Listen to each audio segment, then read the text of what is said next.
Donc bonjour à tous, bienvenue dans cette émission Histoire et Conscience avec Pierre-Yves Lenoble. Bonjour Pierre-Yves. Bonjour Fabien, bonjour le chat, un plaisir d'être ici. Eh ben, on va t'accueillir comme il se doit, avec le chat, avec les abonnés. Je voudrais commencer par vous envoyer le lien.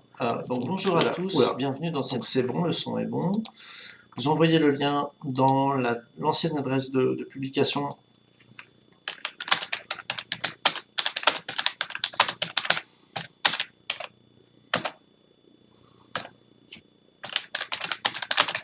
Voilà. L'annonce est donc envoyée sur l'affiche des Mardis du ciel et de la terre, qui seront donc cette fois organisés donc avec toi, Pierre-Yves, pour parler de la spiritualité indo-européenne. Alors je sais que c'est un thème que tu maîtrises bien, hein, que tu as déjà beaucoup abordé, mais c'est justement l'occasion d'en parler ici. Oui, bon, ce qui est bien déjà, on peut parler de. C'est assez compliqué à dire qu'est-ce que c'est indo-européen, mais on peut dire que c'est un énorme bassin linguistique et culturel qui va on peut dire de l'Inde en passant par tout ce qui est autour de la mer Caspienne, l'Europe du Nord, la Scandinavie et toute l'Europe occidentale, quoi. Donc la Grèce, le monde latin, même le monde celte aussi, on l'oublie souvent. Ouais. Et donc on le voit par les racines des mots, par les noms des dieux, par les noms des différentes institutions.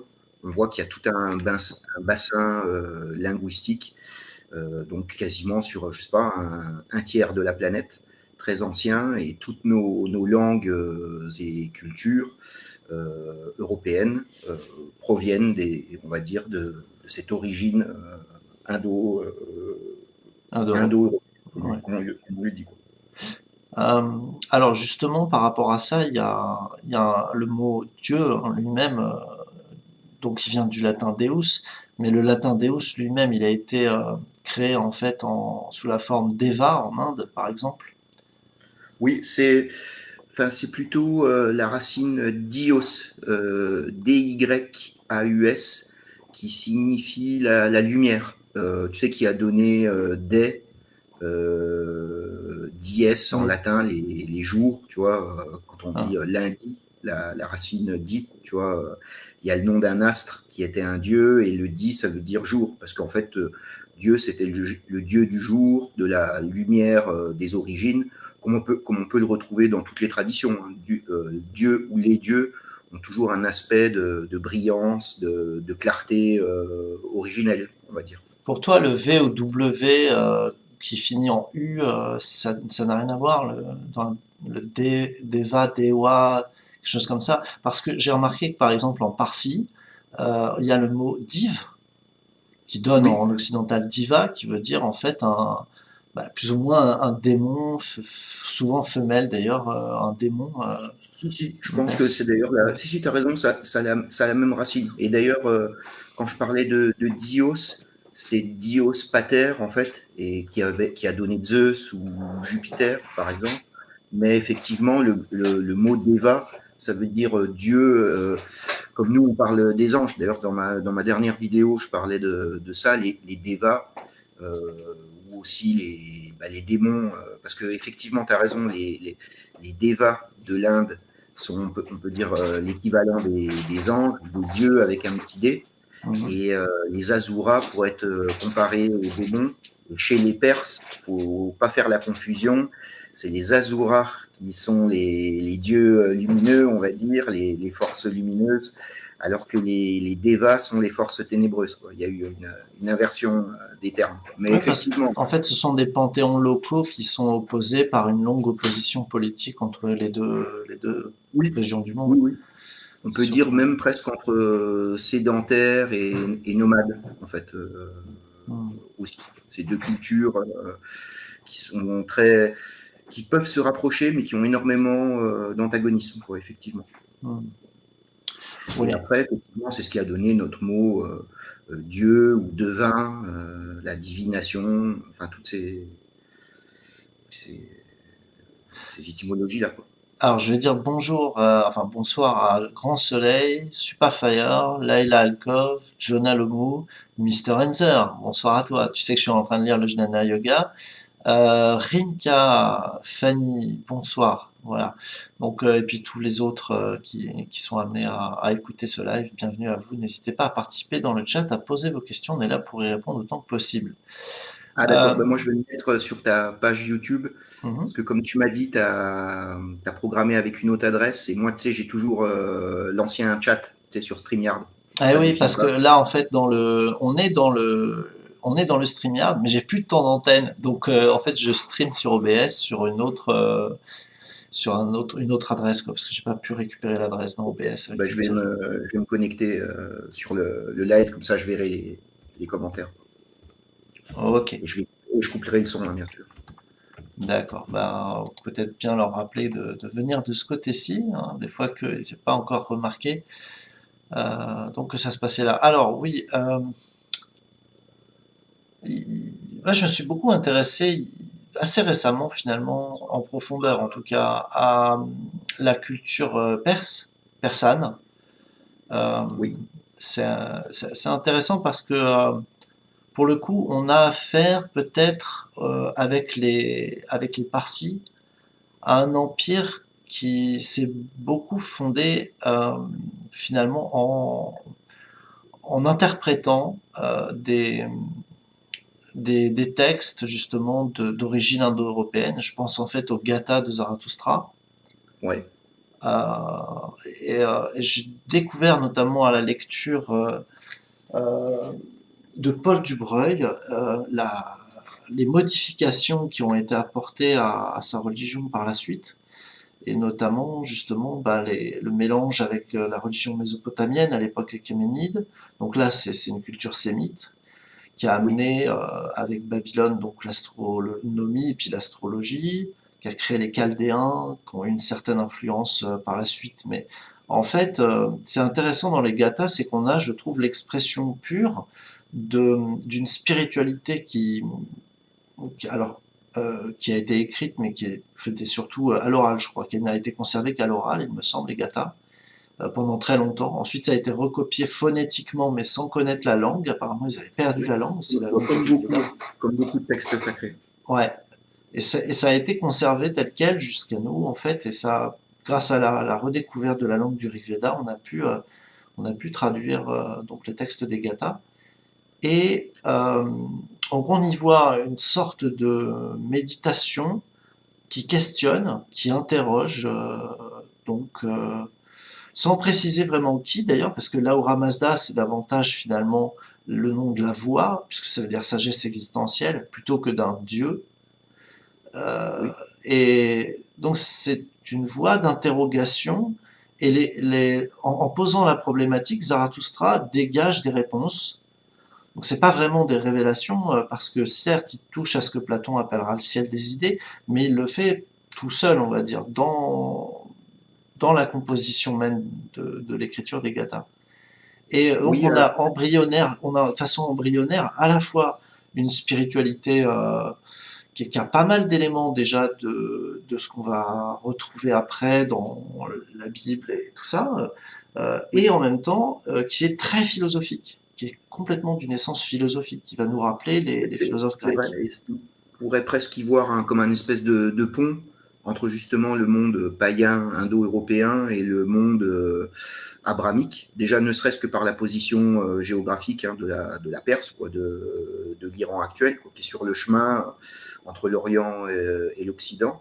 Et je suis assez d'accord avec toi. On peut y retrouver dans les gathas de Zoroastre des éléments qu'on va retrouver tout à fait dans le christianisme, mais aussi, pourquoi pas, dans le stoïcisme, et bien sûr aussi tout ce qui est tradition des Upanishads ou de la Bhagavad Gita, quoi. Donc effectivement, on sent que c'est un espèce de foyer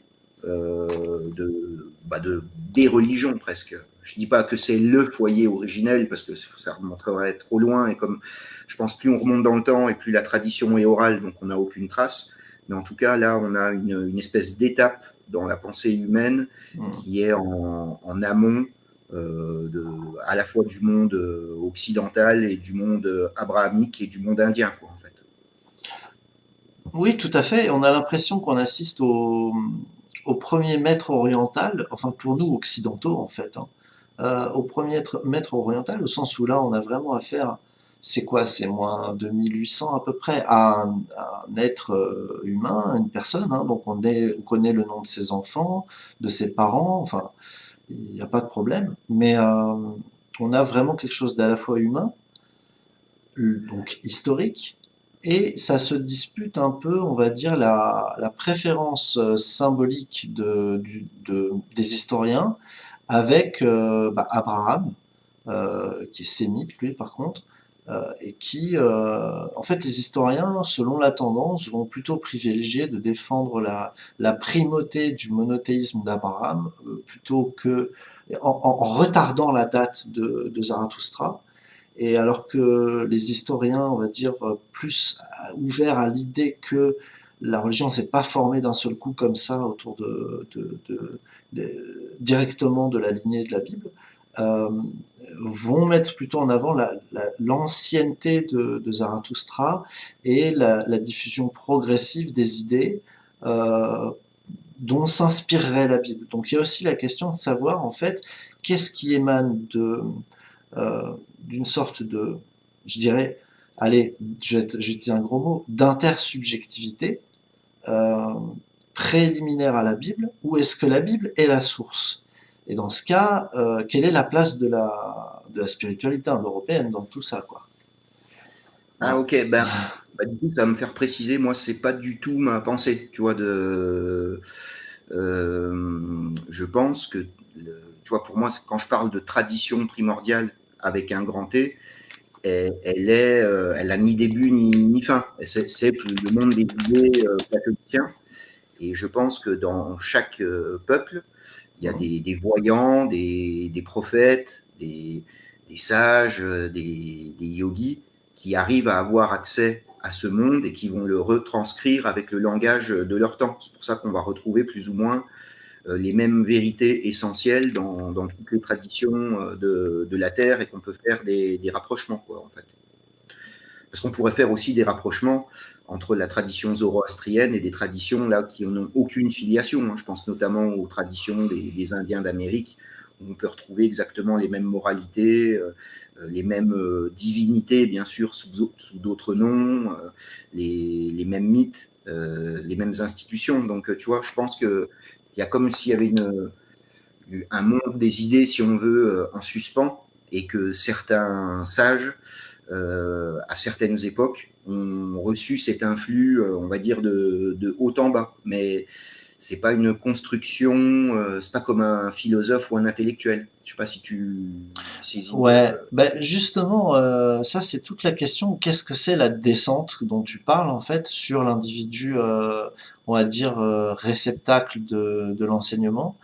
Parce que ça c'est une question que je me pose beaucoup, sur laquelle j'ai pas forcément des réponses définitives, mais de mon côté, je crois que t'es pas sans savoir que je suis plutôt un immanentiste, c'est-à-dire quelqu'un qui part plutôt du principe que tout est dans la nature et on découvre comme ça, et à un moment donné, on passe un cap cognitif et on apprend quelque chose qui change complètement notre histoire. Et c'est comme pour les gains de productivité grâce aux techniques, en fait, mais dans le domaine de l'esprit. On passe à un autre cap d'évolution spirituelle, en fait, dans la Ben, compréhension. moi, je me réfère à tout ce qui est doctrine initiatique. C'est-à-dire que quand on fait complètement le vide, qu'on vide totalement son cœur et son esprit, quoi, tu vois, exactement comme dans les doctrines soufis, dans le yoga ou dans la mystique chrétienne, en fait, il y a quelque chose de supra-individuel, entre guillemets, qui pense et qui parle à notre place, quoi. Et donc ça, c'est réservé à seulement certains élus ou prophètes, ce qu'on pourrait appeler, je sais pas, les spécialistes du sacré ou la haute caste sacerdotale, quoi. Enfin, c'est aussi comme ça que sont expliqués, tu sais, les Védas, avec les 7 rishis à la base Oui. des Védas, qui sont des voyants, et donc qui sont allés voir dans le... Donc là, c'est transcendant, en fait, effectivement, ma vision, dans le supramonde, des vérités qu'ils ont contemplées dans le supramonde et qu'ils ont exprimées à l'oral ou à l'écrit, surtout à l'oral dans les premiers temps, à leurs congénères, quoi, sous Hum, forme généralement de mythes ou d'histoires sacrées, quoi, en fait. hum. Et il y a Fanny qui voudrait savoir si tu as entendu parler des origines des Basques, parce qu'effectivement, les Basques ont une langue qui n'existe nulle part ailleurs. On la trouve pas vraiment sur l'arbre euh, culturel et linguistique, ni en Occident ni ailleurs. D'ailleurs, c'est vraiment une langue à part en soi. Et ça interpelle beaucoup de monde, en fait, de se dire, mais en fait, c'est quoi l'origine de ce peuple? Parce qu'on n'arrive pas à les situer linguistiquement. Donc, quelle est leur Ouais. origine? Tu as une Alors, je sais opinion? que Fanny, parce que c'est une habituée de ma chaîne, m'en parle très souvent. J'ai déjà répondu à cette question. Moi, j'ai pas de grandes connaissances sur les Basques, parce que j'ai entendu plusieurs versions. Il y a une version qui dit que la langue basque aurait des rapprochements avec la langue finno-ougrienne dans cette branche linguistique. Et d'autres aussi qui parlent carrément d'Amérique du Sud, en fait. Tu vois, qui Ouais. aurait ce qui donne du grain à moudre ce que je ne nie pas, j'en sais rien. Je suis pas un fan, tu sais, des théories sur l'Atlantide, mais ça donne du grain à moudre aux gens qui pensent qu'il y avait un continent Ouais, tout à fait. entre l'Eurasie et l'Amérique au milieu de l'océan Atlantique, quoi, Tout à fait. Après, bon, voilà, chacun son approche, mais quand on regarde les fonds océaniques, on a du mal à se dire que s'il y avait eu quelque chose, ça aurait été vraiment aussi grand que ce que décrivait Edgar Cayce, par exemple, parce que pour lui, ça avait quand même une dimension. Franchement, quand on voit les fonds océaniques aujourd'hui, on se dit ça ça colle pas vraiment. C'est comme pour Mu ou les lémuries, ça a des formes. Quand on regarde les fonds océaniques, on se dit bon bah c'est pas trop la forme de ce qu'on nous montre en fait. C'est je vois tout à fait ce que tu veux dire. Et moi, ouais. personnellement, j'ai beaucoup plus l'impression que l'Atlantide, c'est un mythe Mm. platonicien, parce que Platon s'exprime parfois en mythe. C'est pas que un philosophe, c'est pas que un enseignant, c'est aussi un mythologue, on pourrait dire. Quand il parle, je sais pas, de la caverne, du mythe d'Air, le Pamphilien et de l'Atlantide. En tout cas, moi, ce qui m'intéresse dans ce mythe, c'est pas, tu vois, c'est pas sa réalité. J'en sais rien en fait. Je suis pas géographe ou géologue. Et j'ai pas étudié les fonds marins, donc j'en sais rien. Mais moi, ce que je retiens surtout, c'est l'aspect, tu sais, vie et mort des civilisations, quoi, en fait, Complètement. voilà. Donc, Mm. mais après, tu vois, c'est comme pour certains trucs, tu sais, comme quand on parle des géants. Moi, c'est l'aspect symbolique des géants qui m'intéresse en premier lieu. Mais après, peut-être qu'il y a eu une humanité, enfin, ou des types humains différents il y a très longtemps, j'en sais rien du tout. Des peuples éteints, tu sais, comme il y a des espèces qui s'éteignent, ça, j'en sais rien. Et pareil pour l'Atlantide, il y avait peut-être une île qui a été engloutie, parce que tu sais, tu as quand même une fracture au milieu de l'océan Atlantique dans les fonds marins. Mais j'avoue, pour moi, en fait, c'est secondaire, ça. Ça, c'est pas que ça ait existé réellement ou pas, c'est pas ce qui m'intéresse dans le mythe platonicien. Bon, ouais. Effectivement, quand on lit Timée le Crétias, on a plus l'impression que ce sont des Grecs qui s'interrogent sur comment dire, merveille et décadence des civilisations de jadis, ce qui ressemble un peu à ce qu'on fait nous aujourd'hui avec les néo-évéméristes, hein. C'est un peu pareil finalement. Ouais, en fait, ce qui m'interpelle, c'est Platon justement, Socrate, Platon, le monde des idées, le leidos, quoi, hein, le monde des idées, la métaphysique. On pense Platon le philosophe, mais c'est passé sous silence finalement Platon le spirituel, qui est aussi un précurseur de ce qui sera plus tard donc la scolastique, l'école Oui, néoplatonicienne en islam. Enfin, c'est aussi un point d'origine très fort pour les spiritualités du monde en fait. mon avis, Et c'est occidental, c'est grec. oui, oui, oui, oui. Mon avis personnellement sur Platon, c'est que c'était pas un philosophe comme on l'entend aujourd'hui. Hein. C'était pas le Bernard-Henri Lévy de l'époque, quoi. Euh, C'était un maître spirituel justement, un maître d'école qui s'adressait à des philosophes, parce que en gros, philosophe, ça veut dire celui qui aime la sagesse, et c'est plutôt comme en initiation, ça va être plutôt l'apprenti. et le maître, ça sera le sophos, le sage, quoi. Et je pense que ce qui nous reste de Platon, c'est ses enseignements exotériques, destinés au public. Mais je pense que dans les écoles platoniciennes, il y avait tout un enseignement ésotérique ou mystique qui était là que oral et dont on a perdu les traces, mais qui a été, on va dire, développé et rendu public, on va dire, par les néo-platoniciens ultérieurs. Je pense Ouais. que Plotin, et d'ailleurs je crois que certains philosophes de l'époque de Plotin lui faisaient le reproche d'avoir divulgué des choses qui devaient rester entre initiés, entre guillemets. Ouais, ouais, c'est ça. Il y a une sorte de processus initiatique par la philosophie. Euh, et là, on voit en fait que on touche en fait aux origines de la raison pure, j'ai l'impression, en fait, avec Zarathustra, Socrate, Platon, Aristote. Alors, ça donne des choses qui parfois, effectivement, ne sont pas scientifiques parce que on n'avait pas toutes les réponses qu'on a aujourd'hui. Mais on voit quand même une recherche, une façon de définir des catégories, de définir des métaphores, de définir même une construction, une articulation des idées qui est d'un grand secours en fait, et pareil avec les stoïciens, qui est d'un grand secours pour des esprits qui cherchent à se construire, on va dire, droitement et à suivre une ligne directrice correcte et qui leur permet d'être en adéquation avec le réel finalement, et aussi de s'élever finalement au niveau de l'intelligible, quoi. Oui, c'est pour ça que c'est plus que des philosophes comme on l'entend aujourd'hui, quoi. C'est pas, ils Mm. inventent pas non plus des systèmes, parce que d'ailleurs, il y a beaucoup, j'ai lu des auteurs qui montraient que, certains disent même que Platon aurait reçu son enseignement en Inde ou en Orient, parce qu'effectivement, il y a beaucoup de rapprochements à faire, notamment avec les Upanishads, ou ce genre de choses, voire des expressions qui sont quasiment équivalentes, hein. Le mythe, par exemple, de la caverne, c'est quelque chose qui existe sous des formes plus ou moins similaires un peu partout, hein, aussi également, hein. Donc, Mm.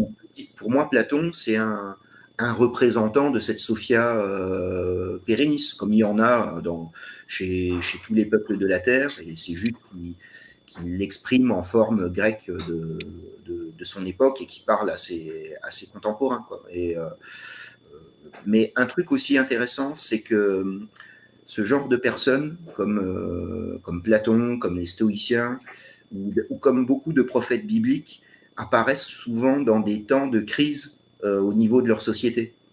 En fait, je sais pas, parce que pour Platon, la société grecque de son époque, elle est en décadence. Les Ouais. stoïciens, ils sont arrivés au moment de l'effondrement de Rome, quoi, où on voit chez énormément de prophètes, ils arrivent à un moment de crise interne, quoi. Mm. Oui, de crise entre les valeurs euh, du comment dire de la religion ou de, de l'ensemble, on va dire, géographique et politique et intellectuel face aux circonstances historiques du présent qui montrent que c'est en train de se dévoyer. Ouais, Voilà, voilà. ouais, Il y a ça aussi en islam, hein. bien sûr. Le prophète de l'islam, il arrive dans un contexte où l'Arabie est devenue complètement associationniste, polythéiste, superstitieuse, quoi. Tu sais, c'est pour ça qu'il détruit les idoles à la Mecque. Mm.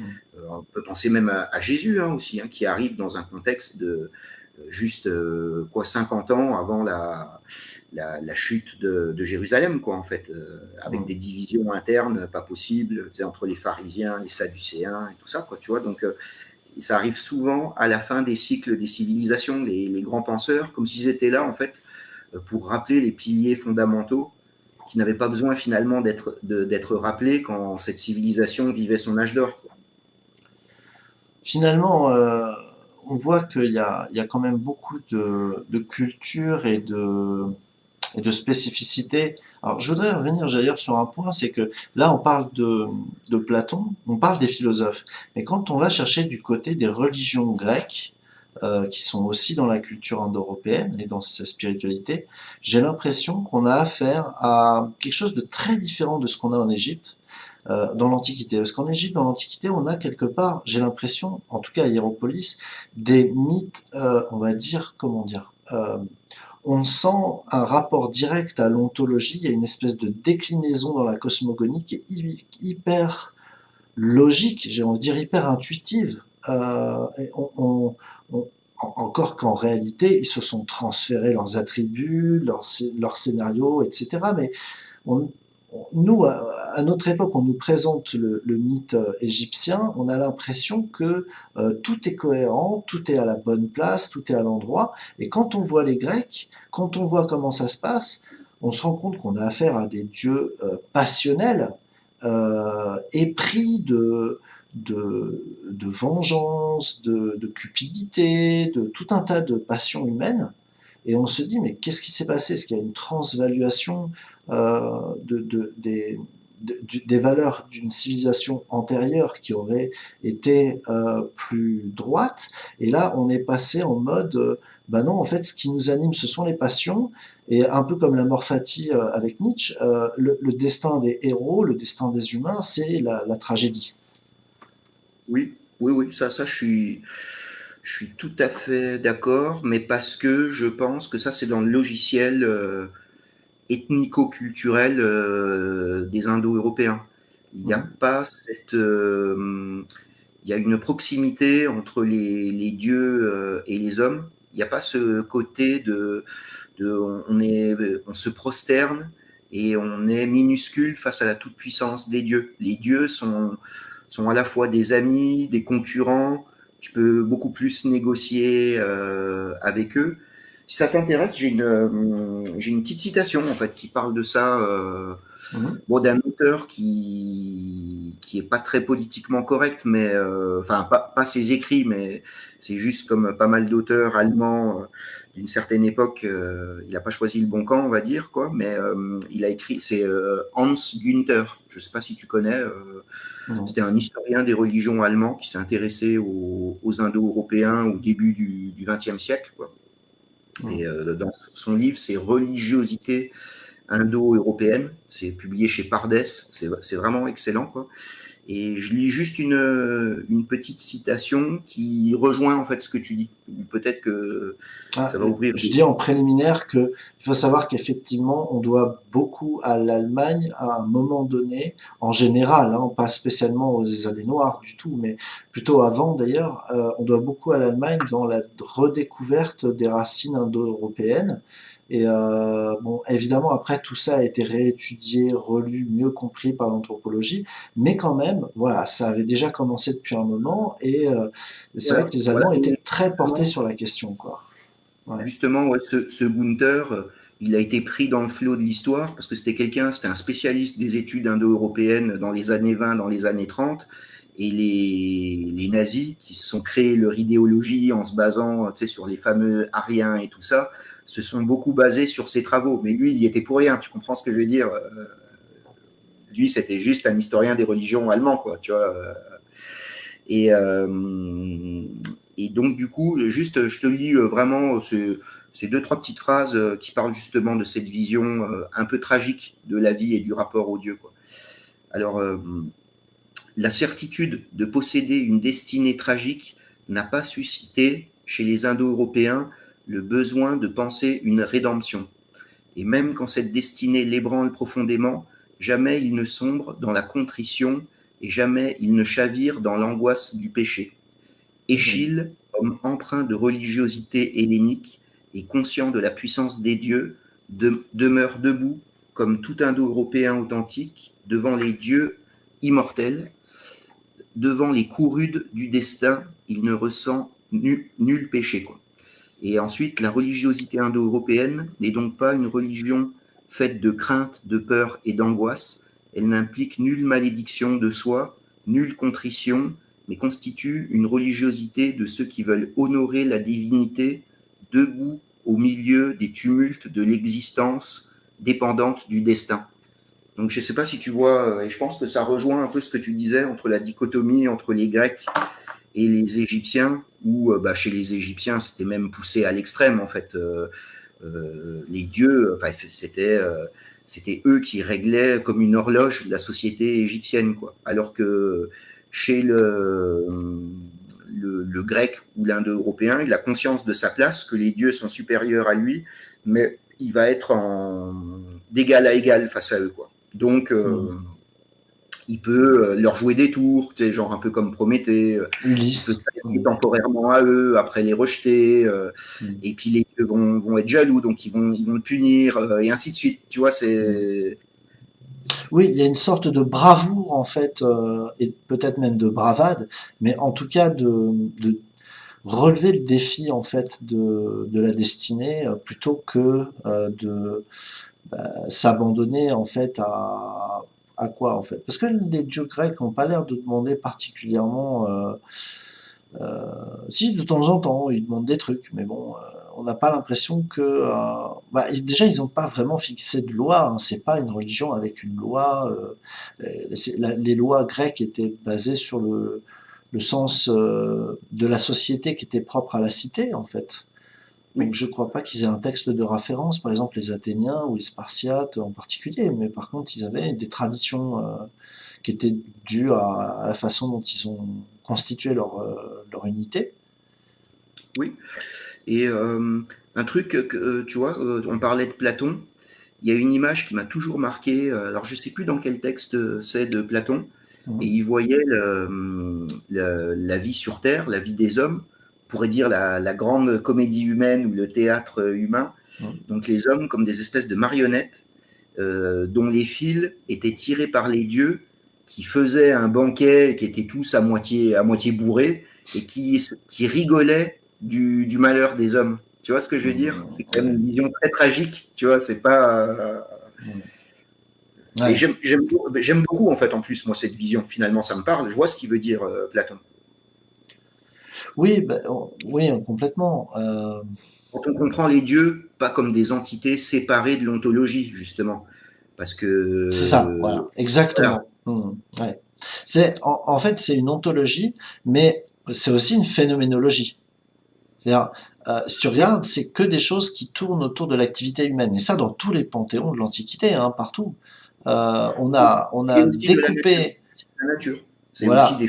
C'est aussi des forces naturelles, planétaires, mais c'est aussi une grande caractériologie, en fait, les Ouais. panthéons. Mais il y a les muses, il y a les parcs, etc.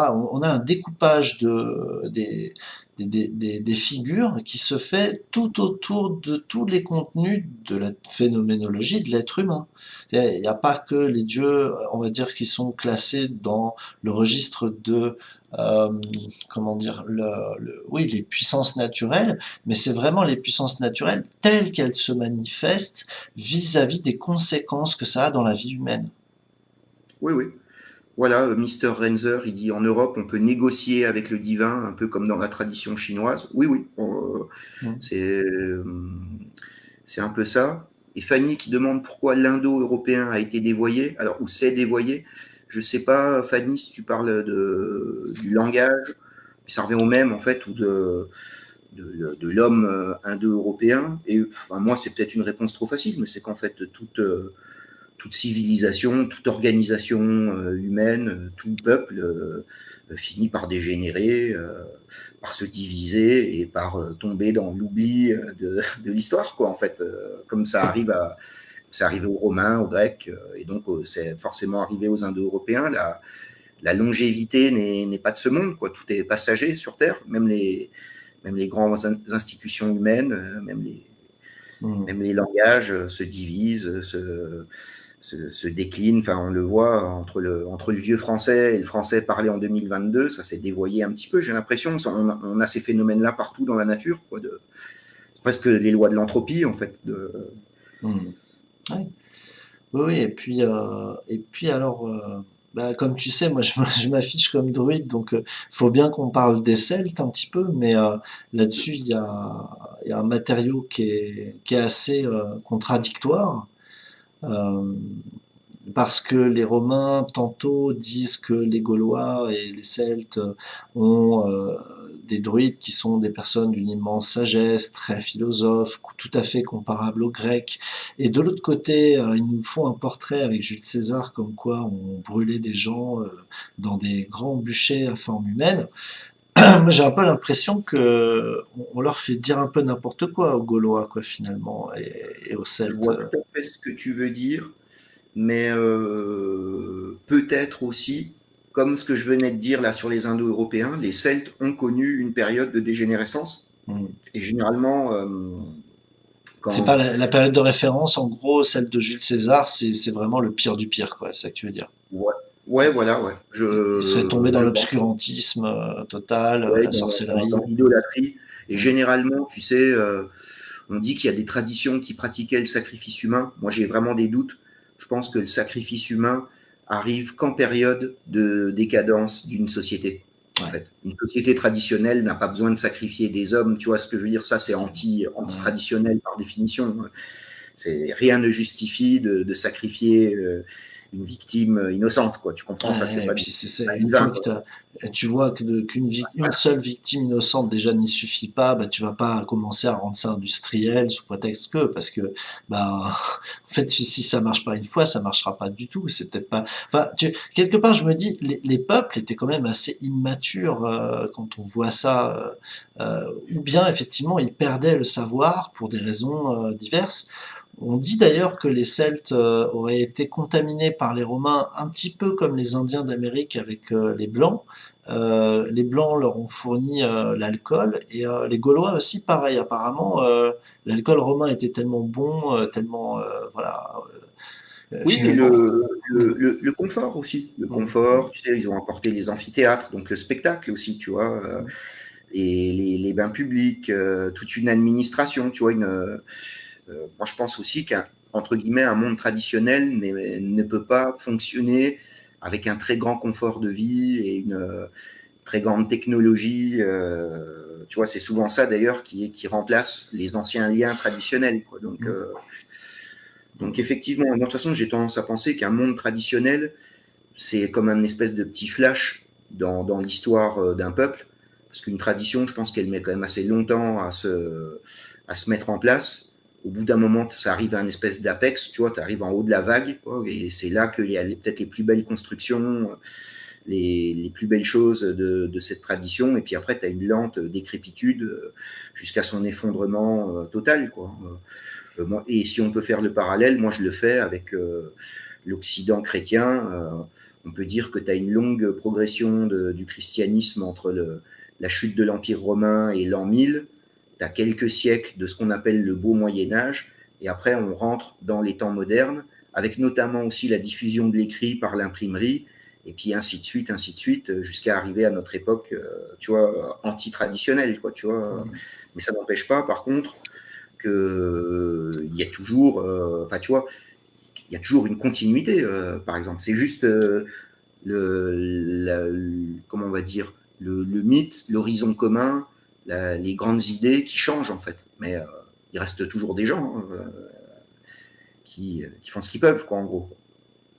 Oui, alors juste un dernier point anthropologique, on va dire, sur les origines, c'est les rites funéraires. Alors les rites funéraires en Inde, on met le, le mort sur un bûcher. Chez les Zoroastriens, on le prépare pour les vautours et Oui, les carnassiers, oui, pour que ça retourne à la nature. Et chez les Celtes, excuse-moi, hmm. Chez les Celtes, le, excusez-moi, le rite, c'est l'enterrement dans un tertre. oui, Donc en fait, on a sur le plan des rites funèbres, qui sont pourtant, on va dire, la chose qui est la trace la plus ancienne de pratiques religieuses chez l'homme. On a on a des variations sur le thème du retour à la nature qui sont consécutives à des explications différentes en fait de la cyclicité du temps, quoi.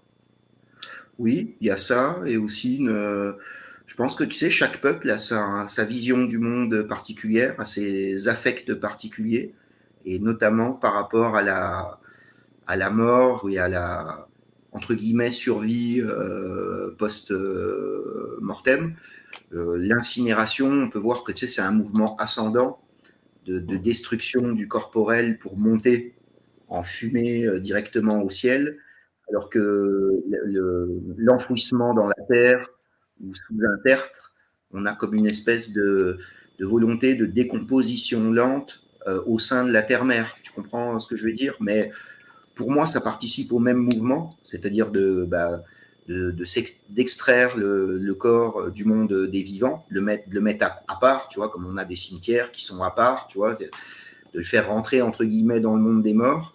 Et j'allais dire, tu sais, un peu comme en alchimie, la voie sèche et la voie humide, l'incinération, ça serait plus ou moins la voie sèche, tu sais, de retour direct de la flamme vers son origine céleste, et alors qu'on aurait peut-être la voie humide plus lente de retour au sein de la terre-mère et au sein de la terre, quoi, tout simplement, quoi, inhumé, quoi, tu vois.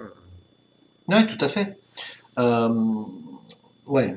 Donc c'est vrai, c'est toujours l'idée des cycles en tout cas est déjà là. Parce que juste un truc, chez les Zoroastriens, l'idée tu sais, que le cadavre, on le mettait au milieu d'une tour avec une ouverture. Déjà, tout ça, c'est symbolique. On en parle dans mes vidéos sur l'architecture sacrée, enfin dans nos vidéos avec Grégory. C'est le symbole de la tour et du trou du ciel, en fait. Et le mort était placé donc sur une planche au milieu de la tour et il se faisait dévorer par les vautours. Déjà, c'était pour cacher, parce que c'est horrible, en fait, de voir un cadavre se faire bouffer par des oiseaux, donc c'était aussi pour cacher la scène, quoi. Mais le vautour ou le rapace, c'était plus ou moins comme l'image de, tu sais, l'œil de l'aigle, de l'esprit divin. Donc c'était aussi Dieu qui venait récupérer les morts. Tu vois ce que je veux dire? Même si c'était une réincorporation dans la nature, mais en fait, même l'inhumation, enfin l'inhumation, c'est ça aussi, ou la crémation, c'est également ça aussi, puisque le cadavre va redevenir de la cendre et de la poussière qui va à nouveau s'amalgamer et ainsi de suite, quoi, tu vois. Je pense que ça, les anciens l'avaient compris, que notre dépouille physique refaisait, entre guillemets, de l'engrais pour le futur, quoi, en gros, comme une graine qui tombe dans la terre, quoi, tu vois. Ouais. D'ailleurs, tu avais cette image-là chez les druides qui expliquait la transmigration par le chêne et son fruit qui tombait à terre, tu vois. Il y avait toute une explication sur la transmigration de l'âme en rapport avec le cycle de la nature, en fait. Ouais, tout à fait.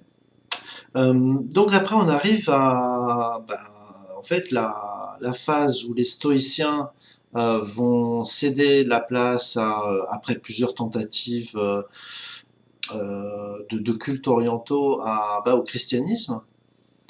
Ce christianisme va être occidentalisé donc par Rome et par les Germains. Puis après, on a les ordres de moines soldats, la chevalerie courtoise, le roman arthurien. Et on a donc une approche spirituelle qui vise à retrouver un peu les éléments du paganisme pour les articuler avec le christianisme, mais pas dans un récit biblique, dans un récit occidental. Oui, oui, moi j'aime bien, même on peut presque, en tout cas pour le Moyen Âge, on peut presque parler de pagano-christianisme, hein, avec également le culte des saints qui souvent renvoyait à d'anciennes divinités locales qui ont été, entre guillemets, christianisées. On a une christianisation du paganisme, mais le fond reste le même. Et ça, j'allais dire, c'est lié en fait à la nature des peuples. Tu peux pas changer le logiciel interne d'un peuple, en fait. Tu comprends?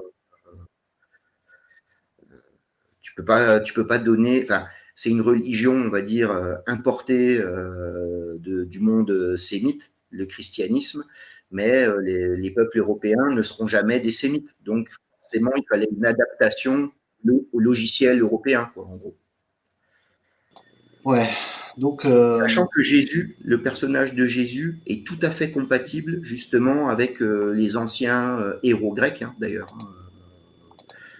ouais. Même certaines thèses ont circulé que Jésus soit était un Indo-européen, ce qui peut être douteux, mais des thèses que la religion chrétienne est puisée énormément au zoroastrisme, qui était indo-européen, ça je l'ai vu très souvent aussi, hein, parce que Mm. on peut pas dire que ça soit un prophète biblique comme les autres, Jésus, quoi. Non, et puis c'est vrai qu'on fait souvent le match-up Zarathustra-Jésus, Oui, parce que bon bah on a affaire à deux personnes qui en gros empruntent la voie brève et parlent de manière puissante, quoi, vraiment, mais sans y mettre en fait des menaces sur l'intervention de Dieu. C'est plutôt une promesse, une annonce, mais elle est moindre par rapport à tout ce qui est, on va dire, la libération vis-à-vis de, comment dire, d'un ordre qui serait basé sur une forme ou une autre d'idolâtrie, au sens où euh, Jésus combat les pharisiens qui ont une vision très rigoriste de la loi, qui rappelle un peu cette espèce de crispation sur la règle, et vient insuffler l'esprit. Et ouais, Zarathustra, lui, vis-à-vis du roi auquel il se dirige, vis-à-vis du peuple qu'il arrive à convertir, euh, il vise à l'émancipation des idoles en ayant un culte qui est basé sur effectivement la flamme éternelle, mais c'est juste un moyen d'illustrer la puissance de la nature, j'ai envie de dire, et à travers laquelle on va surtout voir en fait la recherche d'une sagesse existentielle avec des attributs particuliers qui sont des attributs à développer chez l'homme, qui sont clairement un manuel pour l'homme, mais qui seront véritablement compris finalement qu'à travers le sens de la vertu d'Aristote. C'est-à-dire que c'est Aristote qui va parler de la justesse comme en parlait Zarathustra, mais qui va en parler d'une manière philosophique.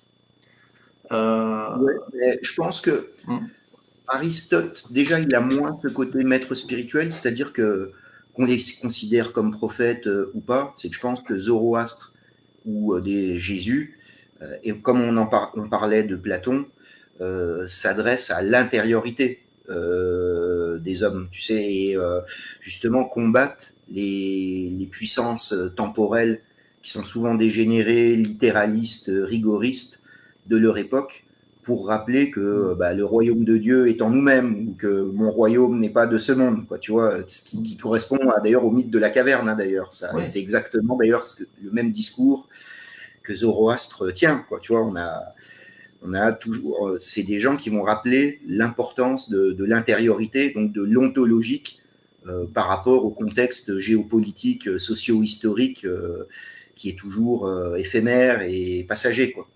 oui. Alors justement, bah, c'est intéressant parce que euh, à la suite de tout ça, on a eu effectivement la scolastique. Bon, là, on va pas définir les dogmes qui ont été développés à l'époque, mais on va s'intéresser à ce qui se passe après en Occident. On a par exemple Spinoza. Pour moi, c'est un auteur majeur, vraiment. Je pense qu'il a révolutionné ma réflexion. Euh, et Spinoza, en fait, semble, comment dire, apporter une physique des idées qui fait vraiment sens, y compris hors du champ de la métaphysique, on va dire, mystique. C'est-à-dire basée sur euh, la vie après la mort, euh, l'existence de l'âme comme corps éthéré ou corps subtil, etc.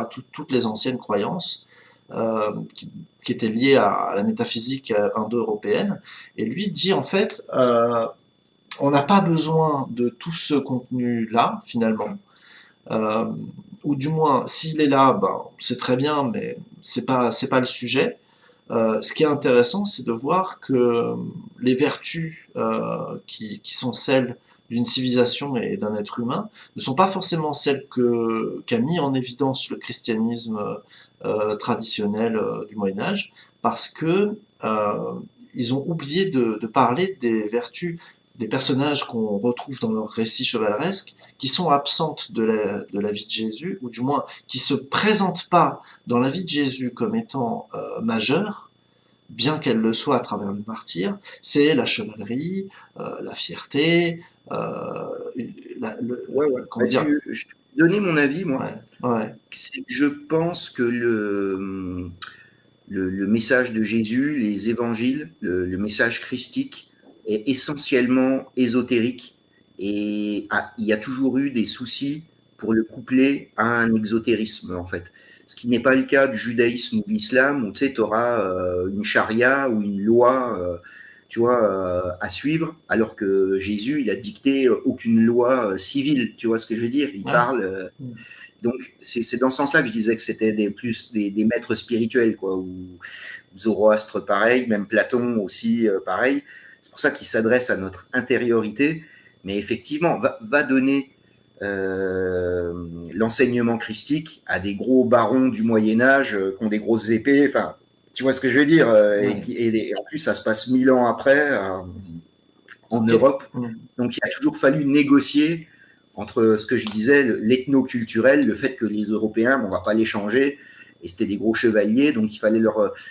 Par exemple, l'amour courtois ou les romans chevaleresques, c'est distiller une morale chrétienne à l'intérieur de tout un corpus païen, finalement. Ouais, païen, on va dire que aussi, je pense qu'il y avait un certain pragmatisme chez ces gens-là, de se dire que bah, c'est bien beau d'honorer quelqu'un qui est tombé pour la cause du pardon de l'humanité, mais nous, ce dont on a besoin, c'est pas de gens euh, qui font ça. Ce qu'on a besoin, c'est de gens qui incarnent suffisamment la puissance pour que notre société et notre civilisation soient puissantes et que du coup on puisse faire œuvre historique. Et j'ai l'impression que c'est un C'est petit ça que je voulais peu, dire. hein, Ouais, ouais. C'est ça que je voulais dire, en gros. ouais, ouais, Tu dis avec d'autres mots ce que j'ai voulu expliquer, c'est qu'en gros, pour donner une image un peu triviale, tu vois, l'histoire de Jésus qui n'a pas de femme ou tout ça, comment donner ça, je sais pas, à un adolescent de 16 ans qui a les hormones qui chauffent et qui a ouais, envie de fonder une famille. Non, mais tu comprends ce que je veux dire. ouais, Il y a de la haute mystique, en fait, le discours de Jésus. Mais est-ce que tu vas donner ça à une société c'est plus un truc. C'est pour ça que je pense que le véritable christianisme, c'est le monachisme ou l'érémitisme. Mais au niveau de la société, c'est tellement des hautes valeurs, tu peux pas demander tant aux gens du peuple, du bas peuple, tu vois. Il faut hmm, leur donner une morale publique, certes. J'ai l'impression que ce que dit Jésus quand il dit mon royaume n'est pas de ce monde, ce genre de choses, bah, effectivement, c'est magnifique. Mais tu peux pas donner ça ici-bas dans une vie. Oui, il faut manger, il y a la guerre, il faut se reproduire. Enfin, tu vois, ouais, les tout est priorités. obligé de faire sur Terre, quoi. Hmm. Oui, parce que la civilisation, pour exister, quelle qu'elle soit, hein, que ce soit les Carthaginois, la Mésopotamie, la Chine, toutes les civilisations ont besoin d'inscrire leur puissance dans les règles du jeu qu'elles définissent pour elles-mêmes.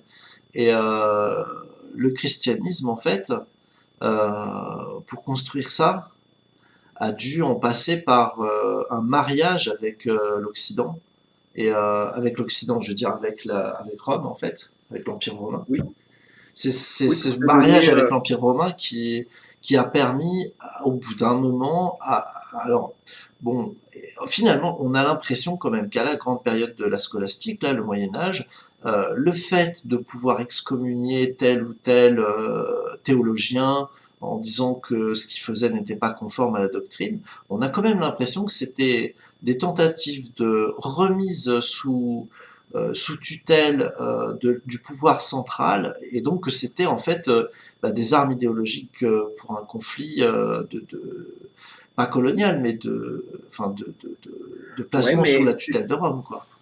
je suis totalement d'accord. C'est que le christianisme s'est servi je sais pas comment dire, du cadavre de Rome qui s'était effondré pour s'en servir d'institution civile, quoi, pour fonder, sachant, comme je te l'ai dit, qu'il n'y a pas de loi humaine dans le christianisme, quoi. Il n'y a pas de charia, il n'y a pas des commandements, il n'y a pas de Deutéronome avec des lois très précises. Donc les évangélisateurs se sont servis, entre guillemets, de la coque vide, du cadavre de l'Empire romain pour pouvoir mettre du christianisme à l'intérieur. Ça, je suis d'accord. Et par contre, ce que tu dis sur les excommunications et tout ça, est-ce que c'est pas ça inhérent à la vie en groupe? Que quand tu fais groupe, tu es obligé de te déterminer des lois, des institutions, une morale publique, un horizon commun. Et dès que tu as un vilain petit canard qui commence à remettre en cause les vérités établies, il finit excommunié. Hein, mais on retrouve ça encore aujourd'hui en 2022. Je sais pas si tu vois ce que je veux dire. En fait, ouais, mais j'ai l'impression que c'est inhérent à la vie des groupes, quoi, en fait. J'ai l'impression que c'est un peu inhérent à la période, si tu veux, parce que je fais la comparaison entre les Achéménides et la République romaine d'un côté, au niveau des cultes, et si tu veux, après Constantin dans l'Empire romain, les Perses sassanides, et là on voit qu'il y a une tendance de ces deux grands empires, hein, la Perse et l'Empire romain, à une tendance à surjuger, à surcondamner les membres même de leur communauté qui commençaient à construire, on va dire, des pouvoirs autonomes sur le plan spirituel et donc peut-être temporel, et ils n'acceptaient plus que ça leur échappe en fait, et c'est là où on commence à avoir des doctrines très fermées, très théocratiques en fait. Parce que c'est le début de la fin, justement. C'est la fin du beau Moyen-Âge, la scolastique. C'est le début de la sclérose, du littéralisme qui participe du début de la décadence des sociétés, quoi. Justement de sa complexification, le fait aussi que... Parce que tu vois, au Moyen-Âge, le droit romain, il est arrivé à la fin du Moyen-Âge et au début de la Renaissance. Pendant le Moyen-Âge, c'était encore la coutume, tu vois, et la vassalité, la féodalité, tu vois, et ça qui était propre aux Européens, tu vois, et tout ce rigorisme, je vois ce que tu veux dire, et si tu pousses jusqu'au bout, tout ça, ça va amener jusqu'au protestantisme, au littéralisme, au puritanisme, oui, à tout ce qui arrive. Et pour moi, ça arrive à toutes les civilisations. C'est ce qui arrive en ce moment, depuis quelques siècles au monde musulman avec le wahhabisme ou le salafisme, en fait.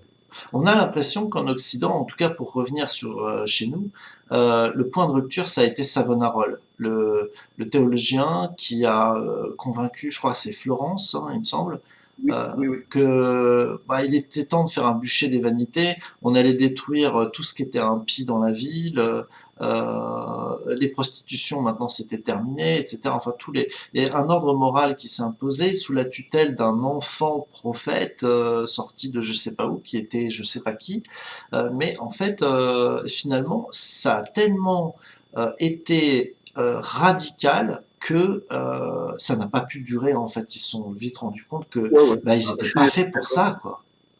Non, je suis tout à fait d'accord. Moi, j'ai bien étudié les mouvements pré-réformés, tous les millénarismes comme les taborites, les anabaptistes, les hussites, et on retrouve toujours ce rigorisme, cet ascétisme beaucoup trop exagéré, ce millénarisme aussi, l'attente au jour dernier, tu vois. On sent une inquiétude alors que si tu regardes les œuvres du Moyen-Âge, il y a presque un côté bon enfant, enfantin. Là, on tombe dans un monde très, très inquiet. Et ce que tu dis, ça se voit aussi dans l'art religieux. C'est à cette époque, à l'époque de Savonarola, qu'on va avoir les chemins de croix dans les églises, tu sais, les pietas, les Christ souffrants, les danses macabres, les Vado Mori. Enfin, il y a plein de choses, des nouvelles prières très très dark, les dies irae, tu vois, c'est les jours de colère, tu sais, genre si vous faites pas ce que dit les évangiles, le jour de colère va arriver. Tu sais, c'est comme les Gaulois qui avaient peur que le ciel leur tombe sur la tête, quoi, tu vois. Il y a une inquiétude et une rigidification en fait du dogme, en fait. Ouais. Ouais, et Et puis ça, c'est jamais bon signe. C'est jamais bon signe dans une civilisation, quoi. c'est une époque aussi où, là, on est sur la fin, hein, je crois que c'est vers cette période-là qu'on commence à avoir de plus en plus des récits sur les fantômes aussi dans certains pays.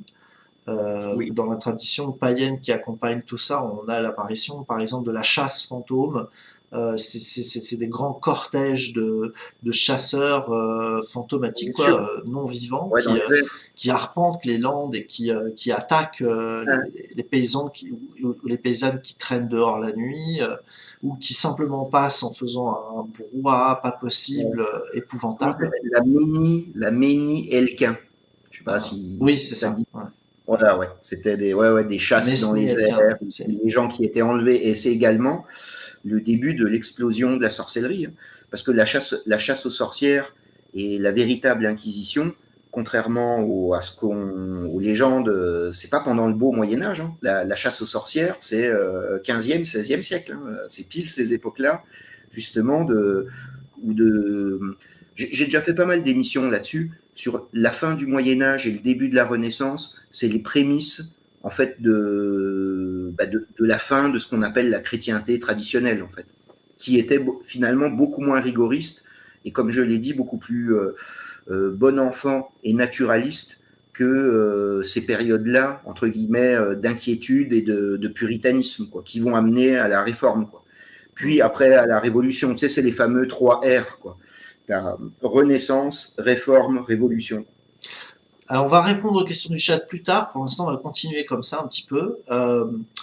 Pour ce qui est de cette période-là, en fait, c'est à ce moment-là que se prépare une transvaluation bourgeoise dans des cénacles, un peu des salons privés, des salons réservés.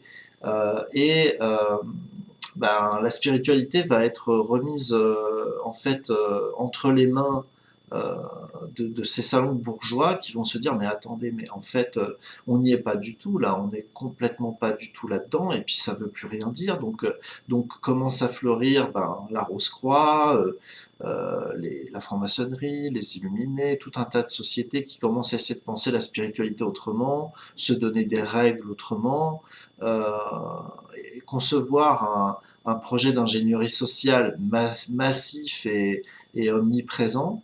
Euh, et en fait, bah, qu'est-ce qui s'est passé là? Pourquoi d'un seul coup, on veut plus entendre parler du pape, d'accord, mais on veut plus entendre parler du roi non plus. On veut pas entendre non plus parler du peuple, en fait. On veut juste, finalement, créer Eh des situations ben, machiavéliques d'un ordre nouveau qui favoriserait le capital. Donc on est tombé dans exactement ce pourquoi on avait été averti finalement. Donc qu'est-ce qui s'est oui, oui. passé? Bah, franchement, ce que tu dis, c'est tout à fait en rapport avec ce que j'ai dit, hein. C'est les 3 R, réforme, enfin, Renaissance, Réforme, Révolution. Donc la franc-maçonnerie, d'ailleurs c'est né dans un milieu protestant, hein, la franc-maçonnerie, et les Rose-Croix d'ailleurs également, hein. Et en fait, pour moi, tout ça c'est lié à la montée de l'élément bourgeois, tout simplement. Ouais, ouais. Qui, comme disait Bernanos, le bourgeois n'est ni à l'aise dans un château, ni à l'aise dans une ferme, quoi. Donc c'est le monde des villes, le monde du pré-capitalisme. À l'époque, on appelait ça le mercantilisme. C'est tous ces milieux d'affaires, on va dire. Tu sais, on parle même de noblesse de robe où tu peux acheter tes titres. Donc tu vois, c'est la fin du monde de l'hérédité traditionnelle, de l'affiliation. Tu peux acheter tes titres. Tu sais, il y a aussi le problème des indulgences. Tu peux payer pour t'octroyer une bonne place au paradis. Là, on a une inversion du message originel du Christ, quoi. Donc oui, oui, Ah, en c'est fait, ouais, on commence par rejeter le fait que l'argent achète les bonnes places au paradis, mais par contre, l'argent, ça reste quand même finalement le critère majeur dans cet ordre nouveau, le critère majeur de la qualité de la personne qu'on a en face de soi, du respect qu'on lui doit. C'est très magucéen, c'est très chaldéen. C'est les Sassanides qui pensaient comme ça sous l'autorité des Chaldéens. C'est, Oui, c'est- mais ça, je Hmm. pense que cet élément bourgeois, tu sais, pour moi, c'est la loi de régression des castes. Dans un monde traditionnel, c'est la caste sacerdotale qui dirigent, et le pouvoir temporel est soumis à cette caste sacerdotale. On peut dire que, donc ça c'était le cas au Moyen-Âge. À la Renaissance, il y a la révolte du temporel sur le spirituel, et inversement, tu as aussi, du coup, donc ça va être, quand je dis la révolte du temporel, on va tomber dans l'absolutisme, tu sais, avec la figure de proue de Louis XIV. Et tu as toujours des personnages comme ça. Louis XIV, c'est le Jules César du début de la décrépitude de Rome. C'est Nabuchodonosor, c'est Ramsès, tu vois, c'est tous ces personnages temporels qui s'auto-divinisent et qui remplacent la caste sacerdotale, qui la mettent à leur disposition. Au lieu de se soumettre à cette caste, ils l'utilisent. Et tu as également la montée de la troisième caste, qui n'est pas le peuple, où c'est plutôt les artisans, mais ces artisans deviennent petit à petit des commerçants, et leur influence idéologique est grandissante dans la société, et les valeurs commerciales et monétaires prédominent de plus en plus. Et ensuite, tu as la prise en main de la troisième caste, donc de la bourgeoisie, on va dire. Et pour le cas de la France, c'est la Révolution française, quoi. C'est le tiers-État, c'est ça qui prend, entre guillemets, le pouvoir, avec des valeurs qui ne sont plus ni spirituelles ni chevaleresques, mais qui sont purement utilitaires et financières, quoi. Oui, en fait, on a l'impression qu'on est passé des artisans aux ouvriers, enfin aux prolétaires, des prolétaires aux consommateurs, des consommateurs aux utilisateurs, qui sont voilà. Et puis il y a une perte d'identité pour le peuple dans cette société. Il y a effectivement un spirituel qui est décroché, qui est aussi beaucoup finalement obligé de se constituer en tant que au moins capable de survivre à sa pratique, donc d'être dans la simonie d'une certaine façon, c'est-à-dire qu'il ne demande pas l'aumône, hein, il demande la plupart du temps donc des forfaits de formation, de stage, etc. Mais quel autre choix pour pouvoir en vivre et pour pouvoir impacter donc ouais, c'est-à-dire il y a plus d'organisation civilisationnelle, il n'y a plus de reconnaissance civilisationnelle, il n'y a plus que des bribes qui sont mises sur des couloirs commerciaux par rapport à des besoins ressentis d'une population qui est perdue dans l'anonymat et dans la foule. Et ouais, c'est une œuvre assez terrible. Donc ouais, on est dans une fin de cycle de notre point de vue en fait. C'est ce que les hindous ils appellent la confusion des castes. Ouais. C'est-à-dire que le prêtre va penser comme un chef temporel, tu vois, parce qu'il faut bien dire aussi que c'est pas le méchant temporel qui supplante les gentils curés, c'est qu'il y a une dégénérescence de toutes les castes. Tu vois, donc du coup, tu as le curé qui s'occupe beaucoup plus de temporel, tu sais, justement avec le Vatican qui devient carrément un État à part entière, avec des armées, qui a des impôts, qui a tout un appareil juridique. Entre guillemets, c'est pas son rôle, ça. À l'inverse, tu vas avoir des pouvoirs temporels qui, eux, vont vouloir s'auto-diviniser et se créer une spiritualité, un nouveau, je sais pas comment dire, un nouveau roman national ou quoi que ce soit. Et puis, tu as le bourgeois, c'est quand tu parlais de franc-maçonnerie, de Rose-Croix, et lui aussi, il va créer sa petite autorité spirituelle, il va aussi, lui, vouloir contrôler le pouvoir, c'est-à-dire que plus personne n'est à sa place, en fait. Tu vois, et le peuple également en pâtit, ça se voit avec la fin des anciennes solidarités familiales, la fin des corporations, l'agrandissement des villes, des premières usines, on va dire, des premières entreprises, des manufactures, voilà. En gros, tu as un changement, tout ça amène aussi un changement de paradigme général pour tout le monde, en fait, parce que les hiérarchies traditionnelles, on va dire, ont volé en éclats et que plus personne n'est à sa place, quoi, en gros. Oui, parce que la division en trois ordres, on va dire, c'était la vision indo-européenne classique d'organisation sociale. Tout à fait, ouais. Voilà, c'était une répartition qu'on retrouve toujours dans ces civilisations-là, mais qui a tiers en fait tout simplement du découpage de l'autorité dans la tribu déjà depuis la préhistoire, depuis peut-être voilà plus haut. En tout cas, ouais, il y a ce désordre euh, et finalement aujourd'hui alors je voulais justement poser une question d'aujourd'hui. Est-ce que c'est Aquarius Christus qui demande est-ce que tu as étudié les frères et sœurs du libre esprit? Oui, oui, oui. C'est toujours cette même veine de courant pré-protestant. Et tu parlais que le pionnier, c'était Savonarola. Je suis assez d'accord. On pourrait aussi parler de Joachim de Flore, aussi. Hum, Avec sa théorie des trois âges, de l'âge du Père, de l'âge du Fils et de l'âge de l'Esprit. Et les frères du libre esprit, on va dire, c'est né dans un courant franciscain qui était millénariste, qui croyait au millénarisme de Joachim de Flore, sauf que là, pour le coup, c'était des vrais hérétiques, tu sais, qui célébraient des messes à moitié à poil, qui faisaient des orgies et tout, quoi, tu vois, c'était n'importe quoi, quoi. Mais effectivement, ça participe de toutes ces hérésies anabaptistes, hussites, qui sont les fondements, en fait, qui ont amené le protestantisme, en fait. hum. Et c'est pas ces signes, c'était un des signes des temps de la désagrégation du vieux système féodal de la chrétienté médiévale, quoi, en gros. Ouais. Et il y avait un grand maître spirituel qui était un peu à la frontière entre la scolastique et la spiritualité libre, en tout cas pour son temps, je le trouve d'une grande autonomie d'esprit, c'est Maître Eckhart. Tu l'as lu Oui, un peu? oui, oui, tout à fait. Je l'ai lu, tout à fait. Ben, là, on peut dire que Moi, Maître Eckhart, j'aime bien son idée d'aller chercher Dieu au-delà de Dieu, c'est-à-dire au-delà de oui, finalement du Dieu des religions finalement, du Dieu ouais, ouais. Ben, ça, connu c'est par ouais, la que- mystique rhénane.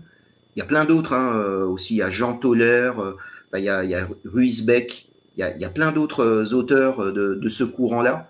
Il y a aussi un texte anonyme qui s'intitule Le nuage d'inconnaissance. C'est absolument magnifique, tu vois. C'est des textes qui ont été produits dans les monastères rhénans. Et Maître Eckhart, je sais qu'il a eu quelques soucis, plus pour certains passages qui ont dû être entre guillemets censurés. Il a dû s'excuser quelques fois, mais il n'a jamais été excommunié. Quoi. Il est toujours considéré comme, enfin, comme orthodoxe, tu vois, par rapport à la doctrine chrétienne. Et moi aussi, ah non, mais j'aime énormément. Mais c'est parce que quand il y a une dégénérescence, c'est comme ce qu'on disait tout à l'heure avec les prophètes, tu as toujours aussi la contrebalance de l'esprit et tu as des nouveaux grands esprits qui arrivent. Et quand tu parlais de Spinoza, moi je le vois un petit peu comme ça. Hein. C'est comme si Hmm. c'était des petites bribes de tradition primordiale qui étaient essemées au milieu d'un gros chaos et au milieu du n'importe quoi. Hein. Et donc il peut, tu sais, quand je parlais de la Renaissance, faut pas voir en tout noir et tout blanc. Hein, tu vois, c'est pas genre le Moyen Âge c'était trop bien et hop, à partir de la Renaissance, tout devient dark et tout ça. Tu vois, ça se fait petit à petit. Hmm. Et t'as encore que quelques, on va dire, réadaptations et des choses intéressantes, comme il y a pu avoir, je sais pas, des gens comme Goethe, Leibniz, même certains philosophes allemands, où on peut penser, je sais pas, à René Guénon ou à certains penseurs du XXe siècle qui ont aussi fait des rappels très intéressants. Donc, à chaque époque, tu vas quand même retrouver des choses qui sentent bon, entre guillemets. Quoi. Et effectivement, Maître Eckhart, c'est exceptionnel. Quoi. Et quand tu disais que tu aimais bien son idée de déité, d'aller au-delà de la divinité, en fait, il fait que reprendre les pères des premiers siècles. Hein. Hmm. Denis l'Aéropagite, ou des gens comme comment il s'appelait aussi, Origène, par exemple, ou Saint Jean Chrysostome parlait de ça dans les premiers siècles après Jésus-Christ, hein, Ouais, déjà. ouais, c'est vrai, c'est vrai, c'est vrai. Et oui, donc qu'est-ce que tu penses des athées qui se réfèrent à Spinoza pour dire oui, mais non, mais en fait, le Dieu des scientifiques, c'est pas le Dieu des religions, alors que Spinoza a fait un traité théologico-politique où il n'est question que de l'Ancien Testament et même du Nouveau Testament, mais donc de la religion, qu'il t'explique par le détail, par le menu, mathématiquement, pourquoi Dieu est une évidence, pourquoi le Saint-Esprit est démontrable, et ainsi de suite. Et quand il parle de l'homme, il parle encore de l'Esprit et de Dieu dans son chapitre sur les hommes, dans l'éthique. Donc en fait, comment tu vois les personnes qui soutiennent qu'en fait Spinoza a dit tout ça sous le masque, que c'était pour pouvoir publier autre chose finalement, alors quoi, je sais pas, et qu'en fait il a ouvert la porte de l'athéisme justement. Qu'est-ce que tu en penses? C'est vrai, mais je pense, moi, alors mon avis, il est très bête et méchant, très terre à terre. C'est que je pense que beaucoup de gens parlent parce qu'ils ont juste une culture Wikipédia de Spinoza et qu'ils n'ont pas lu Spinoza. Quand Ouais. je dis ça, moi, je suis pas un grand connaisseur de Spinoza, mais effectivement, le peu que j'ai lu de Spinoza, j'y vois pas du tout un athée, quoi, tu vois. Et parce que pour les gens, tu sais, il y a la fameuse, alors que c'est bien plus compliqué que ça chez Spinoza, il y a le truc Dieu égale nature. Tu vois, Mm. c'est ça qu'ils ont retenu de Spinoza. Et vu que les scientifiques étudient les lois de la nature, et ben pour eux, en gros, Spinoza c'est notre précurseur. Alors que non, c'était un spirituel, Spinoza. Je crois même qu'il faisait partie de la caste sacerdotale. C'était un clerc, Spinoza. Oui, oui, oui, oui, c'était un clerc, mais il a été mis à la marge de la communauté juive à laquelle il appartenait. En fait, Oui, il a oui, plus bien pu sûr. Mais exercer je à veux dire, cause de ses c'était pas un publications. athée matérialiste pour autant, quoi. Pas du tout, non, non, pas du Voilà, tout. bien sûr, Non. bien sûr. Oui, oui. D'ailleurs, à Donc non, moi je l'époque, pense que c'est par bêtise et incompréhension. Voilà. oui, voilà, c'est ça. C'est ça. Et alors, du coup, par rapport à cette puissance qu'il évoque comme vertu, Nietzsche développe enfin, c'est pas Nietzsche d'ailleurs, c'est sa sœur en réalité. Lui, il en avait un petit peu parlé, mais il n'a pas écrit ce livre, La volonté de puissance. Et là, on a une transition directe vers le culte de la toute-puissance entre les mains de l'être humain, un peu comme dans les Marvel. On voit aujourd'hui au cinéma comme ça des personnages qui peuvent tout, là, Captain Marvel, qui n'ont aucune limite. En fait, on est revenu à cette idée décadente de la déification justement de l'humain, euh, Oui, qui, oui, voilà, oui. qui quelque part devient une barrière dans la compréhension qu'on peut avoir du divin lui-même, puisque comme on place notre ego à la place, ben on le voit plus en fait. Voilà. C'est tout à fait ça. Et même, je vois tout à fait ce que tu veux dire, mais même, moi je suis pas un grand Nietzschéen ni un grand lecteur de Nietzsche, mais pareil, quand tu lis Nietzsche, tu te rends compte que son concept de volonté de puissance, il est bien plus subtil que ce qu'on y met, enfin que ce qu'on en pense aujourd'hui. Tu comprends, c'est exactement comme Spinoza, Ouais. on va en faire le père de l'athéisme. Pareil, Nietzsche, c'est bien plus complexe sa pensée que ce qu'on pense, hein, la volonté de puissance. Quoi. Mais par contre, sur le fond de ce que tu as dit, oui, je suis tout à fait d'accord. C'est l'ego qui prend la place de l'esprit. Quoi. Moi, c'est ce que j'ai dans mon vocabulaire, c'est l'âme basse qui supplante l'âme haute, quoi, on va dire. Ouais, tout à fait. On en avait parlé effectivement chez toi, Oui, cette classification des états de l'âme, en fait, des stations de l'âme. Ouais.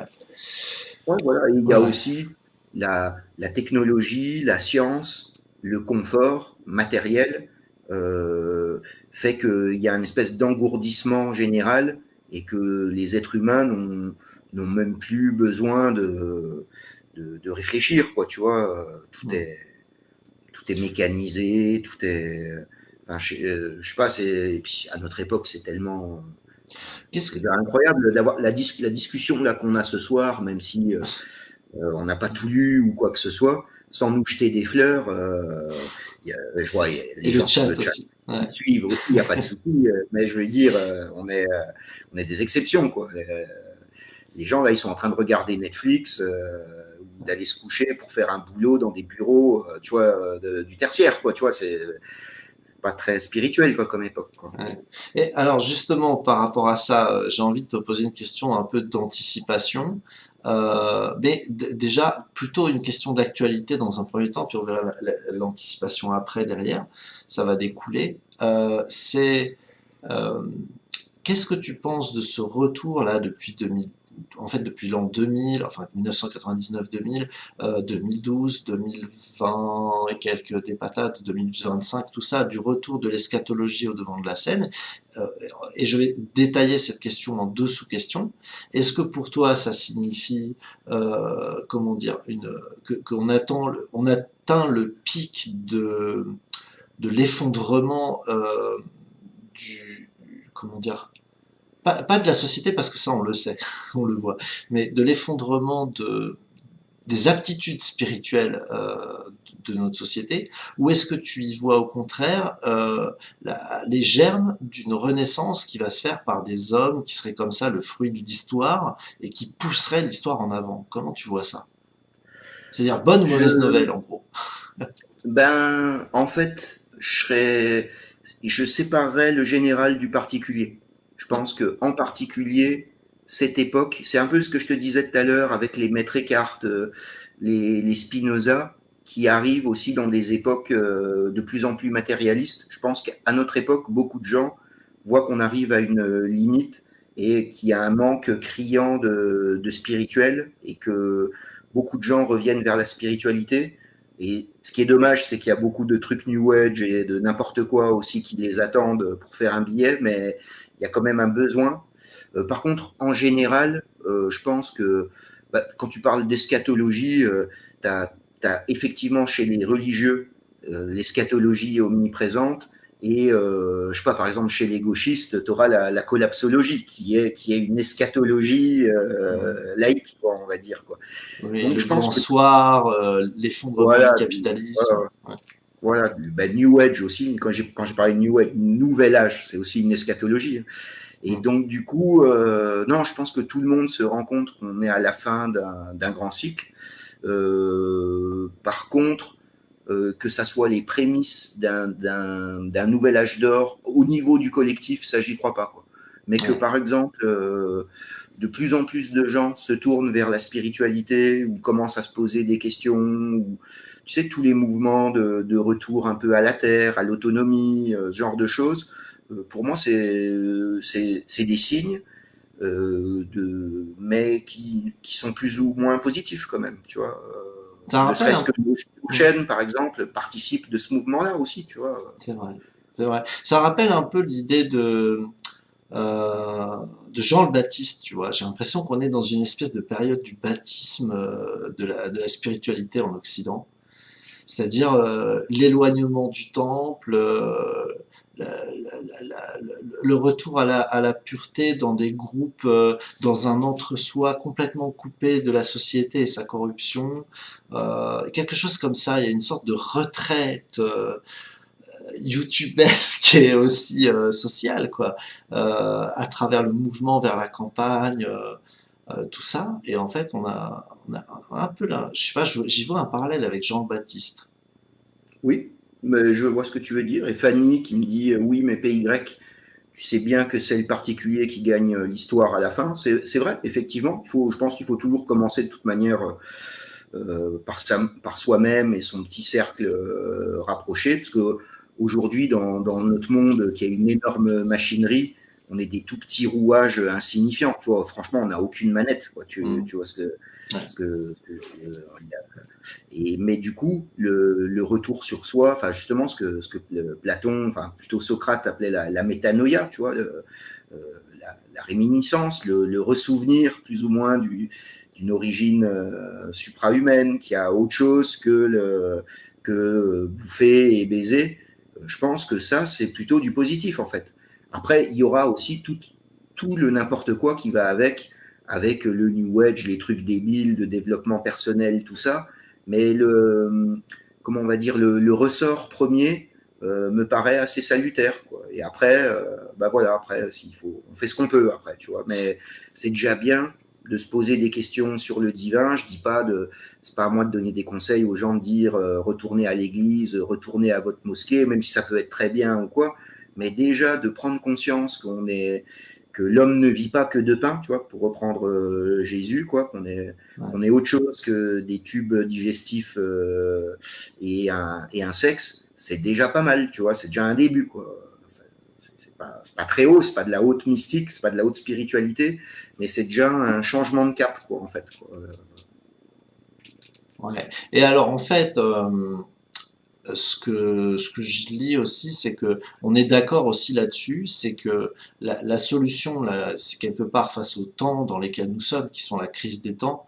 euh, c'est plus la discordance des temps, hein, ça devient vraiment la crise majeure des temps. Finalement, on est tous les deux d'accord pour dire que c'est pas la mystique qui va nous en sortir, mais plutôt une forme de dépassement intellectuel basé sur l'ontologie, en tout cas une spiritualité qui soit en retour sur l'ontologie, quoi, sur le vrai, le réel, le logos. Oui, ça, je suis assez d'accord. Ouais. Je suis assez d'accord. Même, oui, oui, un certain, même si c'est peut-être très à la mode en ce moment, mais moi, c'est pareil, c'est pas une mode qui me dérange, c'est le retour au stoïcisme aussi, Ouais. tu vois, pourquoi pas relire un peu du Marc Aurèle, du Sénèque, ça fait pas de mal, quoi. C'est toujours des bons principes. Donc, c'est aussi pour ça que moi, quand je suis pérennialiste, parce que je pense que il y a énormément de bonnes choses à récupérer pour un homme ou une femme de 2022. Mais après, effectivement, tout ça, ça restera en nous-mêmes parce qu'on ne peut plus compter, enfin moi ça c'est mon avis, sur aucune organisation instituée. Pour moi, toutes même les grandes religions se sont compromises avec la modernité, quoi, en fait, que ce soit l'Église catholique ou la religion musulmane aujourd'hui. Pour moi, elles sont partie intégrante de la modernité. Elles ne sont pas des remparts à la modernité, hein, pour moi. Mm. Dans leur Donc, version actuelle. Ouais. oui, leur version actuelle. Oui, oui, tout à fait, tout à fait. Mm. Après, je ne dis, quand je dis ça, ça ne veut pas dire, je n'ai rien contre les gens pratiquants ou les gens qui se remettent à aller dans les églises, qui se remettent à prier. Au contraire, c'est très bien. Mais je parle là, il faut que ça participe du particulier. Là, c'est presque de l'individualisme bien compris, ce que je suis en train de dire, quoi, en gros. Ouais, c'est ça. En fait, partir de l'idée que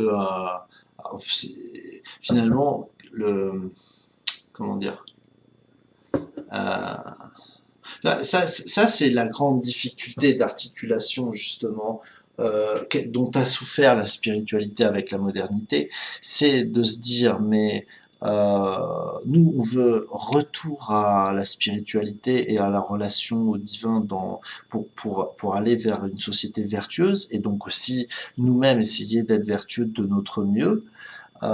Et de l'autre côté, on nous dit en quelque sorte, oui, mais il faut être de son temps, les gens ont des droits, on est tous égaux, etc. Même si, bon, en réalité, il y a la plutocratie et tout ça. Euh, Ouais, ouais. Finalement, la plutocratie, pour ceux qui ne savent pas, ça veut dire donc le règne de l'argent, hein, le règne de ceux qui ont le pognon. Euh, Ouais.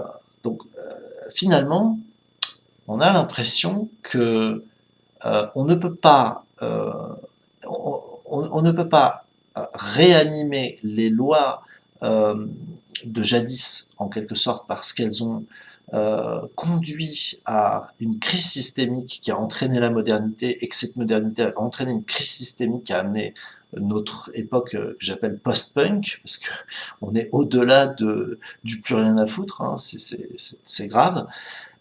Et donc on a besoin de ce spirituel, mais ce spirituel, défini comme il l'était auparavant, est séparé, fragmenté en tout un tas d'écoles qui s'envoient des procès d'anathème, qui sont parfois même voilà, prêtes à imposer leur volonté.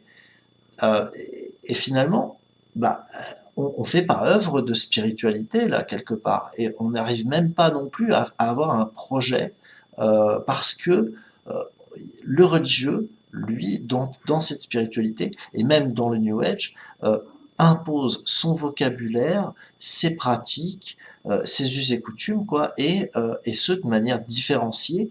Donc en fait, c'est comme on voit pas très bien comment tout ça pourrait s'agréger pour former un bloc, une ligue capable de renverser le cours de l'histoire et d'amener quelque chose de nouveau. Ou bien est-ce que tout ça, séparément, côte à côte, va prendre la place Justement, moi j'y crois pas du tout, cette société de la télévision, des jeux vidéo, du cinéma, de tout ça, comment, tu vois, quel avenir dans tout ça, quoi?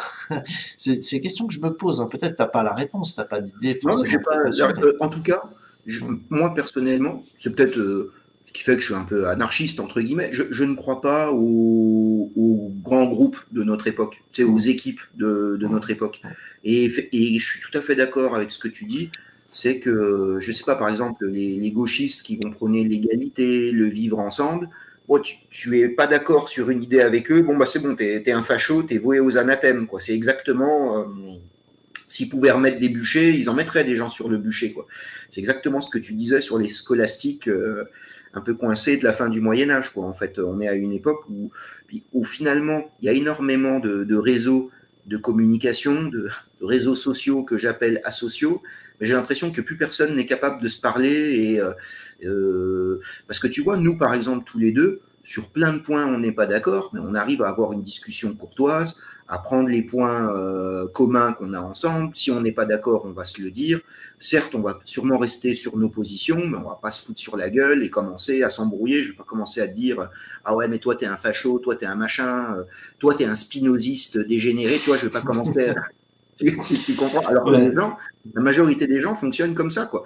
Parce que je pense que la vie en groupe, tu sais, c'est ce que Simone Veil, quand elle parlait de la suppression des partis politiques, en fait, quand tu es dans un groupe de pensée institué, un isme, on va dire, moi ce que j'appelle une économie de pensée, Hmm. en fait, tu as une ligne directrice de ce groupe et tu peux pas t'en écarter. Hmm. Ouais, mais bon, du coup, au bout d'un moment, le monde, surtout à notre époque, il est très complexe, très subtil. Donc, du coup, il faut, entre guillemets, surfer sur la vague. Tu peux pas arriver avec.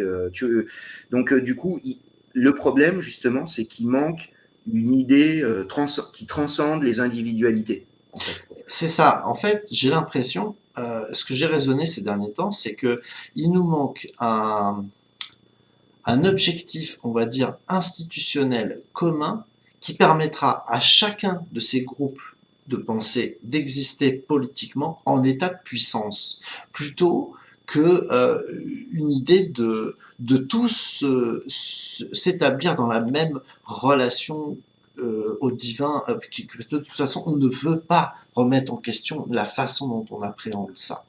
Donc finalement, est-ce que la solution, ce serait pas plutôt de définir un projet qui serait, je dirais, sur le plan, on va dire, de la mutation sociale, c'est-à-dire qu'est-ce qu'on veut comme système et comment on peut faire que coexiste ou du moins surexiste euh, en état de Là, puissance moi, j'y politique crois pas. tous ces... Ça, Tu je crois pas? t'avoue. Moi, perso, j'y crois pas à ça. Moi, je crois vraiment à se réformer personnellement, à essayer de se gouverner soi-même Hmm. et d'être une personne de bonne volonté et que tu vas agréger les gens de bonne volonté et qui auront fait aussi ce travail individuel de leur côté, quoi. Hmm. Mais parce que souvent,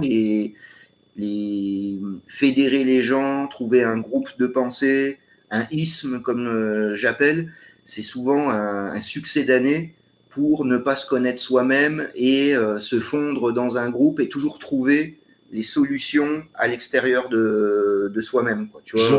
vois. Donc, en gros, tu préfères une société qui verticalise davantage et qui distille pour avoir le nectar tout en haut et ceux qui Ben, se sont en pas donné la gros, peine mais restent en bas, quoi. même pas. Je pense qu'il Non. faut, enfin, moi, c'est mon avis, hein, Ouais. il faut pas penser à ça. C'est que, je te dis déjà, de se gouverner soi-même, c'est tout un défi, mais Mhm. gérer sa première société qui va être le couple ou sa propre famille, tu vois. Et Ouais. alors, déjà, c'est le bordel, tu vois, à notre époque. Et après, tu vas l'élargir à, je sais pas, à ton groupe de potes ou à ta communauté, par exemple, sur YouTube, se mettre d'accord, machin. Mhm. Puis après, pourquoi pas aller à l'échelle du quartier, à l'échelle d'un village, tu vois. Mais aujourd'hui, partir des grandes idées pour les imposer à des gens, de toute façon, qui sont à moitié abrutis, à moitié endormis, tu vois, ce que c'est trop demandé, en fait. Donc, je pense vraiment qu'il faut marcher par cercle concentrique en partant de soi-même, quoi, et de se dire, tu sais, un peu, c'est la phrase de Platon, qui ne se gouverne pas soi-même ne peut prétendre à gouverner les autres, quoi. Et ben, ce que je dis tout le temps, c'est avant de faire des grandes idées, Est-ce que déjà on est un homme droit? Est-ce qu'on est un mari fidèle? Est-ce qu'on est un ami sur lequel on peut compter? Est-ce qu'on est un bon père? Tu vois, déjà ces questions-là, t'en as pour toute une vie à régler tout ça, tu vois. Et c'est déjà pas mal à notre époque, quoi, tu vois. Sinon, on se perd dans des idéologies à la con, pour moi. Ouais. Euh, C'est pas très Ok. idéaliste pour le coup ce que je suis en train de dire. Non, mais en même temps, si, quand même, quelque part. Enfin, c'est assez concret, quoi. Moi, je suis assez d'accord sur la démarche que tu proposes, les cercles concentriques, tout ça. Après, je pense que tu devrais regarder du côté du panarchisme comme modèle sociologique, modèle Tu du m'en as déjà parlé système et politique. Ouais, j'aime bien déjà le terme, j'aime bien, c'est vrai. Mais ça ressemble un peu à ce que je raconte en fait au final. Le peu que je connaisse, hein, je connais pas assez. Hein. ouais. Ce serait la même chose, mais organisé en état de puissance politique, c'est-à-dire qui permettrait à ce que, par exemple, bah, ceux qui veulent être suivis, comment dire, qui veulent être logés à la même enseigne, mais sur une loi déterminée, euh, traiter les gens d'une certaine façon, bah, ils aillent dans la ville concernée, et les autres qui veulent autre Ouais, chose vont ça, dans la moi, je suis ville d'accord. Moi, concernée. par contre, je pense que Voilà. quand notre monde va s'effondrer, Ouais. je dis souvent ça va partir en Mad Max, mais Mad Max c'est un peu un panarchisme au final, c'est un peu un retour à la féodalité, ou au moins aux invasions barbares, tu vois, où Ouais. du coup, Avec les moyens du bord, ouais. Ouais, mais si, ouais, voilà, c'est ça. avec les moyens du bord. Mais moi par contre, j'avoue, je suis assez d'accord, mais même, je pense qu'on envoie les prémices avec le début du séparatisme en fait. Que tu vois finalement quand il y a je sais pas, les féministes qui font des réunions qui sont interdites aux hommes, bah moi en fait ça me dérange pas du tout en fait. Moi je suis pas quelqu'un d'universel. Si elles ont envie de faire leur truc entre elles, qu'elles fassent leur truc entre elles. À partir du moment où elles nous font pas chier, si elles ont envie de faire leur réunion entre elles, elles ont bien le droit. Tu vois ce que je veux dire? Ou que Ouais. les musulmans se communautarisent, les noirs se communautarisent, que les gens fassent des petits groupes autonomes ou autogérés, j'allais dire même les zadistes, finalement, même si c'est encore foireux et que c'est que les prémices à notre époque, je trouve que le mouvement général, c'est un peu un prémisse de ce qui va se passer quand la société va réellement s'effondrer. Quoi. Ouais, ça parle drôlement à ceux qui se posent des questions sur la sortie de ce système, en tout cas, hein. C'est Oui, sûr. oui. Ouais. Non, mais moi, je suis assez d'accord. Tu vois, c'est comme, par exemple, moi, des fois, dans mon discours, je peux paraître réactionnaire, mais par exemple, moi, j'ai rien contre les homosexuels. Bah, comme ils font au Marais, ils se communautarisent, ils vivent dans leur petite ville à Gay City, il n'y a aucun problème, tu vois. Mm. Ils font bien ce qu'ils veulent à partir du moment que c'est entre adultes consentants. Par contre, d'imposer leur idéologie à une majorité de gens qui, à 90%, vont rester hétérosexuels, c'est complètement débile, quoi, tu vois. Ou d'être brandi en emblème dans les médias, comme si c'était le futur, l'avenir de l'humanité Voilà, de ouais. choisir Puis déjà, la c'est transsexualité, bête, c'est pas. Voilà. voilà, c'est qu'on définit un être humain. Moi, j'accorde beaucoup plus de valeur à l'être humain que sur sa sexualité. Moi, quand Mm. je me présente, je sais pas, comme écrivain, comme créateur de contenu sur Internet. Je dis pas en premier lieu, bah, je suis hétérosexuel. Quoi, tu vois, c'est pas ce qui définit en premier. Quoi, tu comprends Ouais, ouais, bien sûr. Bien sûr. Mais voilà, on dit bien que ces personnes ne nous dérangent pas. C'est la domination symbolique établie dans cette vision-là de l'être humain qui nous paraît décadent et complètement destructif pour les générations futures. C'est tout ce qu'on veut dire par là, quoi. Voilà. Oui, oui. Ouais, ouais. Et tu sais, Bon. on avait fait, et ça, je pense que tu es d'accord, parce que je t'ai déjà entendu en parler, même tout à l'heure. Mm, On avait fait une émission avec Ralph sur la différence entre dégénérescence et décadence. Et mm, les dégénérés, c'est, tu sais, par exemple, les cathos tradis qui veulent nous faire vivre comme à l'ancien régime, alors que c'est plus possible en 1922. Et alors que les décadents, c'est les transgenres à cheveux bleus ou les woke, quoi, tu vois. Mais les deux ne sont pas viables, en fait. Il faut vivre avec son temps.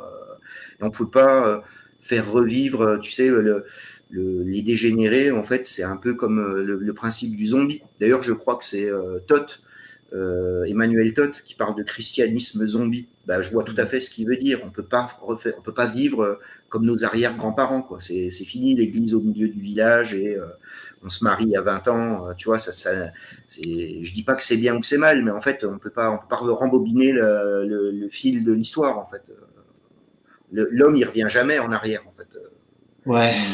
Il doit se réinventer, ça c'est vrai. Au bout d'un moment, ça explose, il réinvente de nouveaux modèles, mais il revient jamais en arrière, en fait. Donc, faut ni être un décadent, ni être un dégénéré, quoi, en gros.